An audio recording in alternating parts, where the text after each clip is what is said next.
বলি না, আমি আওয়ামী লীগকে ভালোবাসি না, আমি দেশকে ভালোবাসি। দেশকে ভালোবাসতে হলে আওয়ামী লীগকে নির্বাচনের সুযোগ দিতে হবে, এটা একটা বাস্তবতা। আওয়ামী লীগ হলো এই দেশের পাহারাদার, এবং আওয়ামী লীগ এদেশের একটা পাহাড়, অনেক বড় পাহাড়, এর চেয়ে বড় পাহাড় শুধু বিএনপি। দালাল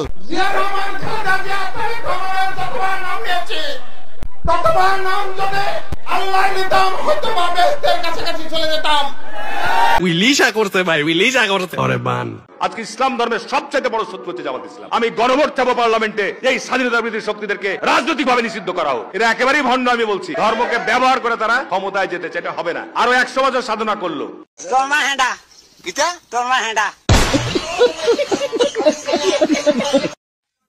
ওই খাম্বাসুর তারেক রহমানের নেতৃত্বে এই বাংলাদেশে আর ক্ষমতায় আসতে দেওয়া হবে না। আপনারা ভালো করে জানেন ও একটা খাম্বাসুর, ওর মা হইছে টাকা চোর। আপনাদের মনে আছে সকালে? Oh my God!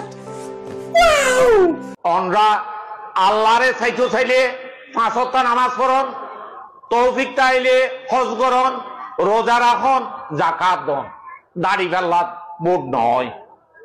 দাড়ি ফেল্লাত ভোট দিলে যোগ দেবে সবাই দেন, ইমান তাইব কিনা সন্দেহ আছে। বোকাচোদা কয় কি? আমার নিজের মায়ের মৃত্যুর পরেও আমার অশ্রু এতটা ধরেনি। আচ্ছা, এতটা দেশ নেত্রী বেগম খালেদা জিয়ার জন্য আজকে আমাদেরকে কাঁদতে হচ্ছে। নামাজের বিছানায় ঘুমোতে যাওয়ার আগে ঘুম থেকে উঠে শোনা গো আমার দেশবাসীর জন্য বার্তা, ভালো মানুষগুলো আমাদের সাথে যুক্ত হন এবং নির্বাচনে অংশগ্রহণ করেন। আমরা একটা ভালো ফাইট দেব। সামনে নির্বাচনে আমরা 5-এর মধ্যে থাকবো, 1 থেকে 5-এর মধ্যে ইনশাআল্লাহ।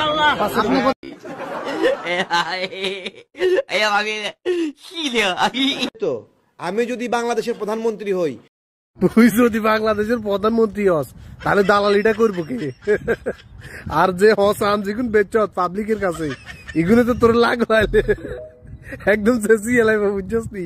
ভালো হয়েছে দালালি চাই দে রে তারিখে। দুর্বলতম দলের একটিতে পরিণত হয়েছে বিএনপি। তারেক জিয়াও দুর্বলতম নেতৃত্বের একটিতে পরিণত হয়েছে। লন্ডনে বসে গুটি কয়েক মানুষের মাঝখানে সমাবেশে বক্তব্য দিলেই আমার রাজনীতি হয়ে যাবে, বঙ্গবন্ধুকে অশ্রদ্ধা করে কথা বললেই যে খুব রাজনীতিতে সক্রিয় হওয়া যাবে, এটা ব্যক্তিগতভাবে আমি মনে করি না। বাংলাদেশের আপামার জনসাধারণের ভরসার জায়গাটাকে আজকে যদি আমরা তারেক রহমান হারাই, এটা কি তারেক রহমানের নিজের লস, দল হিসেবে বিএনপির লস, না বাংলাদেশের যারা কোটি লক্ষ কোটি মানুষ যারা মধ্যপ্রান্তের বাংলাদেশের স্বপ্ন দেখছে, সকলের বাংলাদেশের স্বপ্ন দেখছে, সংখ্যালঘু নিরাপত্তার বাংলাদেশের স্বপ্ন দেখছে, নারীর অধিকারের বাংলাদেশের স্বপ্ন দেখছে, প্রগতির বাংলাদেশের স্বপ্ন দেখছে, কিভাবে ডেভেলপমেন্ট পলিটিক্স এগিয়ে নিয়ে যাওয়া যায়, গ্রামের মানুষের ভাগ্য উন্নয়ন করা যায়, হেলথ কার্ড, কৃষক কার্ড, এইসব কথা তো আর কেউ বলছে না। সুস্থ শুদ্ধ পলিটিক্স যেটা স্বপ্ন তারেক রহমান দেখাচ্ছেন, তার অনুপস্থিতিতে কি তারেক রহমানের লস হবে, বাংলাদেশের তার দলের লস হবে, না এই লসটা বাংলাদেশের? বাংলাদেশের জন্যই তারেক রহমানের জীবিত অক্ষত সুস্থ থাকা দরকার। আমি আওয়ামী লীগকেও ভালোবাসি, বিএনপিরও ভালোবাসি, সবাইকে ভালোবাসি। জামাতকে বাদ দিলেন? জামাত কি আই জায়গা পাট খেতে জামাতকে চিনেন না? শুনছি আর কি, দেখি নাই। আইনমন্ত্রী, আপনি কখনো নিজে আইন ভঙ্গ করার কোনো শাস্তি পেয়েছিলেন কখনো?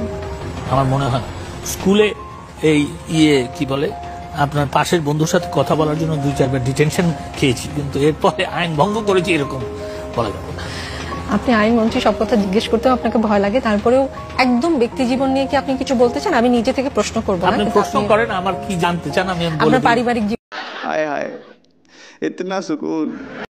অবশ্যই এটা যে জাতীয় পার্টি ব্যান্ড হয়নি, কিন্তু জাতীয় পার্টির ব্যাপারে আমাদের অবস্থান স্পষ্ট।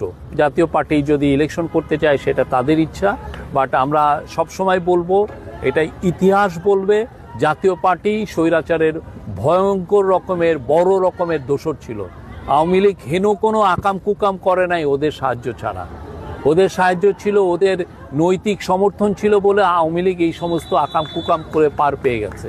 যখনই আওয়ামী লীগের এই কোনো ধরনের সাপোর্টের দরকার ছিল, তখন জাতীয় পার্টি সামনে এসে দোসরের মতো দাঁড়িয়ে থেকে তাদেরকে সাপোর্ট দিয়েছে। সঠিক বলেছেন, আপনার বুদ্ধি ভালো। এই অনুষ্ঠান কিভাবে চলবে সেটা আমি না, এটা বলবেন না, এটা স্বৈরাচারী কায়দা।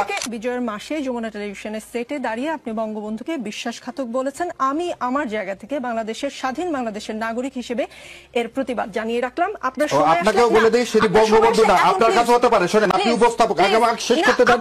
না, আপনি এখানে নিয়ে আসছেন বলে, না এখানে নিয়ে আসছেন বলে, না আপনি শোনেন, আগে কথা শোনেন, ইট ইজ নট ইউর, না ঠিক আছে, এই অনুষ্ঠানে তাহলে আপনি একটা জিনিস শেষ করে দিতে পারবেন না। আপনাকে ফ্লোর দিব, আপনি আচ্ছা, আমি উত্তর দিব। ঠিক আছে। এই অনুষ্ঠান কিভাবে চলবে সেটা আমি না, এটা বলবেন না, এটা স্বৈরাচারী কায়দা, এটা স্বৈরাচারী। আমরা আমন্ত্রিত অতিথি মানে হচ্ছে ভগবান, ভগবানকে আপনাকে সম্মান করতে হবে। আপনি এই কথা আগেও বলছেন একদিন, আপনার অনুষ্ঠান বলে কিছু নাই। না, আপনার অনুষ্ঠানে আমি আসিনি, আপনি আপনার অনুষ্ঠানে আসছি, আমি আসছি এই 16 কোটি মানুষকে কথা বলার জন্য। না, আমি যমুনা টেলিভিশনে আমন্ত্রণে এসেছি, আপনার অনুষ্ঠানে না। ভালো হয়ে যা, এখনো সময় আছে। শেখ হাসিনা মৃত্যুদণ্ড মাথায় নিয়ে ভারতে সজীব ওয়াজেদ জয়ের বিরুদ্ধে আজ গ্রেফতারি পরোয়ানা জারি হয়েছে। তিনিও দেশে নাই, মানে আর কয়েক ঘন্টা পরে 4 জনের কেউই দেশে থাকবেন না। -4 বলতে যে তথ্যের কথা বোঝানো হয় সেটা না হলেও 4 জনের কেউই আর দেশে থাকছেন না। নিকোলের এই প্রশ্নটা ভালো করে খেয়াল করছেন। শেখ হাসিনা দেশে নেই, সজীব ওয়াজেদও দেশে নেই, খালেদা জিয়া অসুস্থ, তিনি দেশের বাইরে চলে যাচ্ছেন, তারেক রহমানও দেশের বাইরে। তার মানে নিকোল একটা আবিষ্কার করলেন -4 ফর্মুলা। খুব সহজভাবে একটু চিন্তা করেন, এই প্রশ্নটা কাদের বা এই প্রশ্নটা কারা ছুড়ে দিচ্ছে। শেখ হাসিনাকে দেশের বাইরে পাঠানো হয়েছে নাকি তিনি চলে গেছেন নিজের ইচ্ছায় বাঁচার জন্য? শেখ হাসিনা তার পরিবারের সকল সদস্যকে নিয়ে, নিকট বা দূরের যত আত্মীয় আছে সবাইকে নিয়ে দেশ ছেড়েছেন।